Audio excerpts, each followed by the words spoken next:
In with Terry Don Phillips.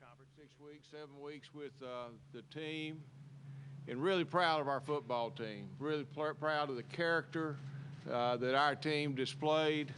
Certainly, when you look at where they were at the point that Coach Swinney and the staff took over, they were down and out.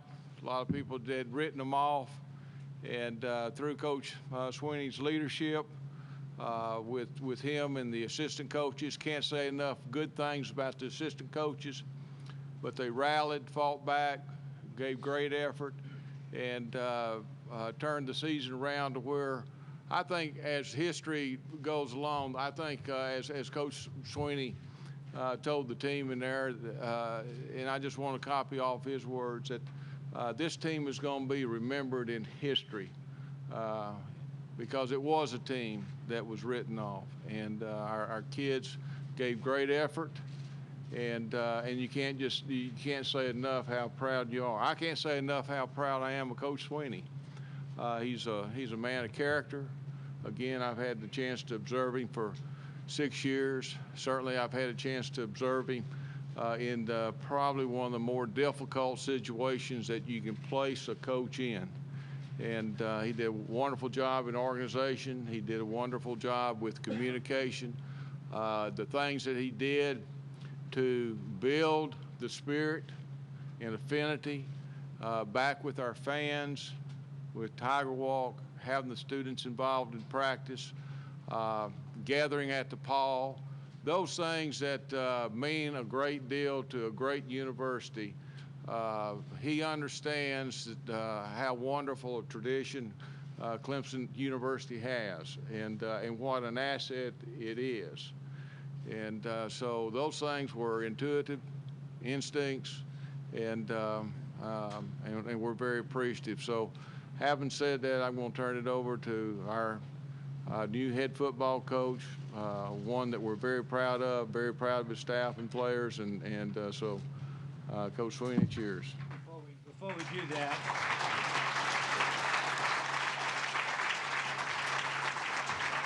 we want to continue a Clemson tradition where Coach Swinney be presented the orange jacket. Bill DeAndre. We gave Billy D something he could do today.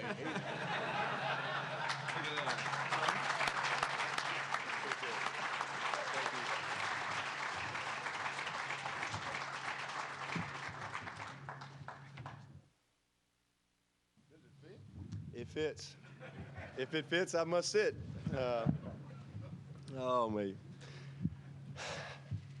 Well, thank y'all all so much.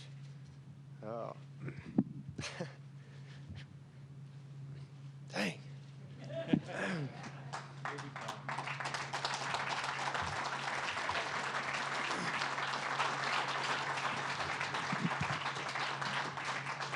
You know, as I told the team, I don't usually get emotional very much, but I guess I hadn't really had a chance to be emotional until today. But anyway, first of all, I want to thank everybody for being here. And I'm usually not a guy for, to have a loss of words, as y'all have probably figured that out. It's kind of always been my problem. My mom can tell you. I've always had something to say, even when people didn't want to listen. But I thought I would write some things down today, just because there's some things that I really feel like I need to say. And I didn't want to forget anything. First of all, I need to take this platform that I have, that I've been blessed with and given, and I need to thank God. Because there's really only one reason that an old boy from Pelham, Alabama is sitting here in front of you today, and that's the grace of God. To be here as the head coach at Clemson, that doesn't just happen. And I really hope that people will listen to me when I tell them what my secret to success is. and that is you put your eyes on the Lord in everything you do. You believe in yourself, and you don't quit. And it's really that simple. And if you do that, then you'll know true success. And you'll know true happiness. You may not be the head coach at Clemson, but that's not what defines success and happiness. Last week, I've had a lot of moments ever since I came to Clemson, a lot of moments throughout my time here. I'll never forget getting off the plane when Coach Bowden brought me up here. And guy brought Carl Kotz, picked me up. He's driving me from the airport. And first thing I see is a sign that said Pelham Road. And I'm from Pelham, Alabama. I said, well, this place can't be that bad. And, it was one of those things. And then as that season played out and how things have worked out, and we started building a house here. And a lot of people say, why are you building a house? You better rent. And, and we were able to move in our house, and we're still there today. And then very first time that I decided to park in the head coach's parking spot, because I was hesitant to do that. Didn't really want to move in the office, but I quickly realized that I needed to get out of that main hallway. It was that Thursday of that week, and it was about 5:30 in the morning. It was pitch black, wasn't anybody there, and I pulled in the parking spot. I'll never forget it. And my lights hit the curb. I never parked in that spot before. I don't even know if it is the official head coach spot, but that's where he always parks. So I pulled in that spot, and on the curb had number 88. And that was my college number. And it was just kind of like God saying, I got you back. Hang in there.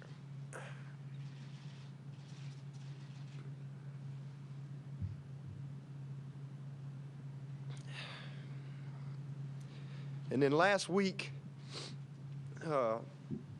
as I knew this thing was coming to an end, not knowing what was going to happen, you think about different things, and got a little devotional that comes to me every day. I don't know who the heck put me on the list, but comes to me every day, every morning. And I'm always anxious to see what the word for the day is and how I can use it. And about Tuesday of last week, the scripture for the day was Revelation 3:8, and it said, "For I know what you have done," and it said, "And I have opened a door for you that no one can shut." And I just had a real peace about this whole thing. I mean, I really did. In fact, I called Kath and told her, I said, how about that? And I said, started thinking. And then I come in Thursday morning. I deleted that email. Come in Thursday morning, I'll be doggone if it doesn't show up again. Same email, same verse. So I said, well, I need to read this to the team. So we had our little Thanksgiving service that morning, and I read it to the team. And I told them, we've opened a door that nobody can shut. And I just had a great peace in that. And I pretty much knew at that point South Carolina was in trouble on Saturday. But I also would like to say to everybody watching out there and everybody listening, and my boys,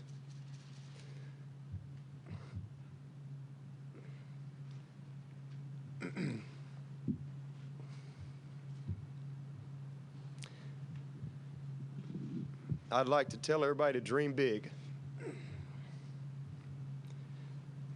and to believe, because dreams do come true.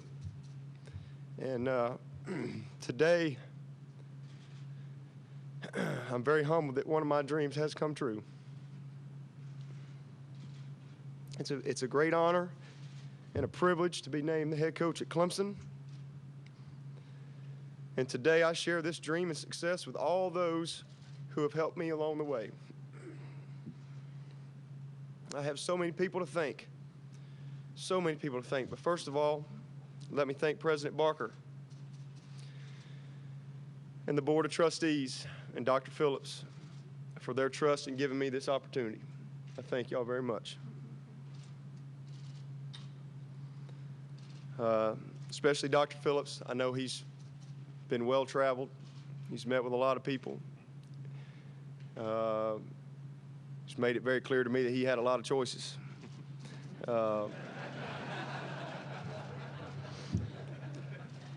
And I want to thank IPTAY. I want to thank IPTAY. I want to thank the faculty. Some of them I know very well, and others I hope to meet. And I really want to thank the students. The students have been awesome.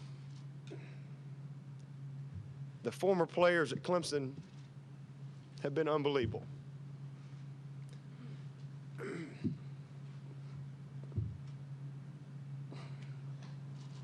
All those former players have embraced me as one of their own.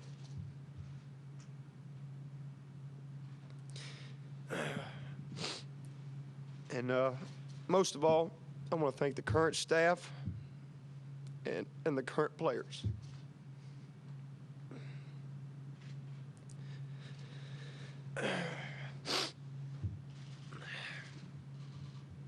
What these players and what these coaches have done these last 7 weeks has really been amazing. And as I told them, they've served as a great lesson to a lot of people on how you handle adversity and how you don't quit. Because there's a lot of quitters in this world. There's a lot of quitters. There's a lot of people that take the easy way out. But there's no quitters on this team.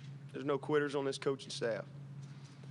And I think that they proved that over the last 7 weeks, right in the face of adversity, with about as difficult situation as you could have, making no excuses all the way. Truly, the last 7 weeks, everybody has been all in. And next, I'd like to thank my family. My wife, Kathleen.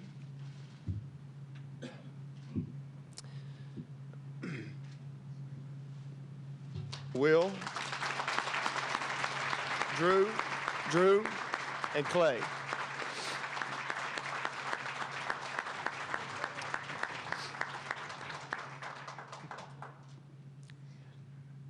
Nobody could ask for anything better than what I have with my precious family.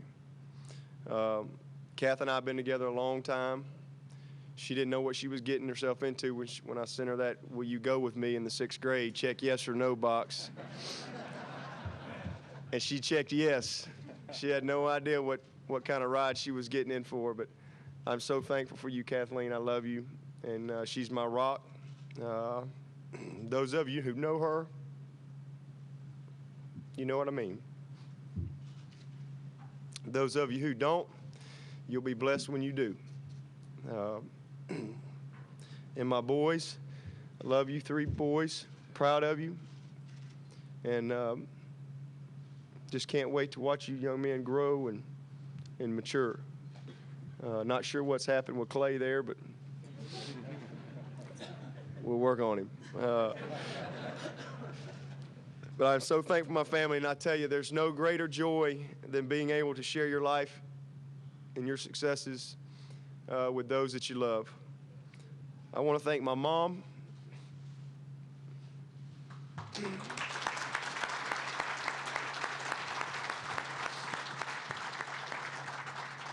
Now y'all see where I get my good looks. I want to thank my stepdad, Larry.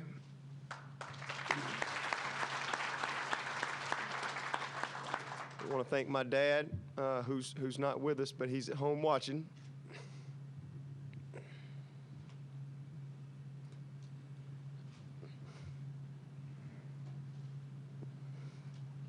Thank my stepmom, Phyllis, my brother, Tracy, and my brother Trip. I don't know if Trip's here or not. I want to thank them.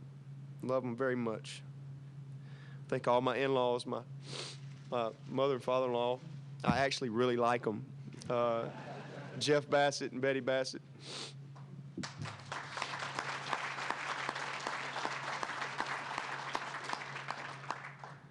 thank Bobby and Judy Hayes, just really close friends of mine who've been with me my whole life. I thank all my relatives, all those who've supported me, all my friends, so many of them who are here today. I think I even have a former teammate here, David Bonamy. Thank y'all. I want to thank all my former players who I have just so much respect for and cherish our relationships. I want to thank all my former teammates. I love them all. I've been deeply moved by the support from all my class of 92 teammates. The reason we won the national championship at Alabama in 1992 is still very much alive today, I can tell you. We were a very, very close team who cared about each other. And it's been very moving to have gotten the support from them over the last 7 weeks. Coach Stallings, I don't know who this guy is, but he used to quote this guy called Sir Isaac Newton. Used to quote, y'all know who he is? I don't know who he is. But he used to quote Sir Isaac Newton all the time. And he would say, if it seems as though I can see further than most, it's because I've stood on the shoulders of giants. I never really thought about that, but I truly understand that. I truly understand that because I have been so blessed to have been around so many great coaches in my life and have worked with so many great coaches who've impacted me in so many different ways. And I can't sit here before you today and not acknowledge who they are. My head high school coach, Coach Billy Tohill, tough as they came. He was played at Mississippi State, tough, hard-nosed coach, quarterback, coached at Tulane, head coach at TCU, and then he went into the World League and ended up at my high school somehow.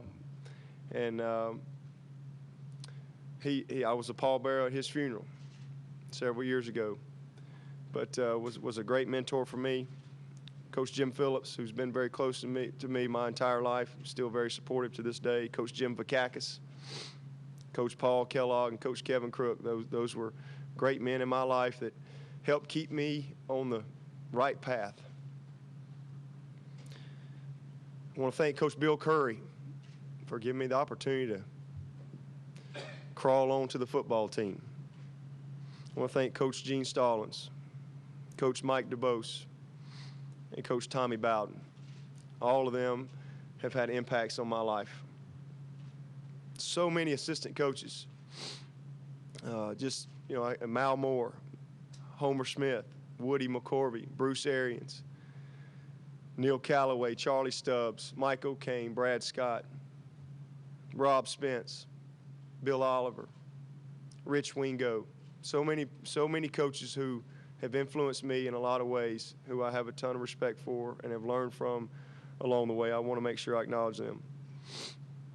I want to thank Mike Brown, who's been a great help for me in this transition in working with Terry Don. And I'll say this, I've learned from all the coaches in my life, but I really want to especially thank Coach Stallings. He's had a huge impact on my life, obviously. He gave me the opportunity to have a scholarship. He gave me an opportunity to be a graduate assistant and earn a master's degree. He gave me an opportunity to get into this coaching profession at a very early age. I want to thank Woody McCorvey, who believed in me and gave me a chance to play when he didn't have to. I want to thank Tommy Bowden. I certainly would not be here without Tommy Bowden. I want to thank him for the example that he's been to me since 1988 when I first met him.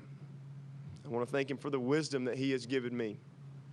And most of all, for the support that he's given me the last 7 weeks. It's been unbelievable. It really has. And it is an honor to build on the strong foundation that he left behind. The head coaching legacy at Clemson University is just absolutely awesome. I did not have a chance to meet Coach Bryant, who was one of my heroes growing up. But when I was 10 years old, I did get a chance to meet Coach Howard. And all of you who know Coach Howard that met him, you can probably understand when I say this, I never forgot meeting Coach Howard. One of those men that you just don't forget. So I'm thankful to have had that opportunity, and you never know, maybe shaking his hand and him rubbing on my head helped lead me here. I don't know. But I'm very thankful for that. Charlie Pell and Danny Ford and Tommy Bowden. So on and so Dabo Swinney, the new head coach at Clemson University football, obviously emotional, as he says, in a very good way. So our congratulations to him, and our coverage of Dabo Swinney's new job is coming up a bit later. Jeff Hart is in the room, and we appreciate that. On with the news, and there's plenty of it tonight. A weekend rampage with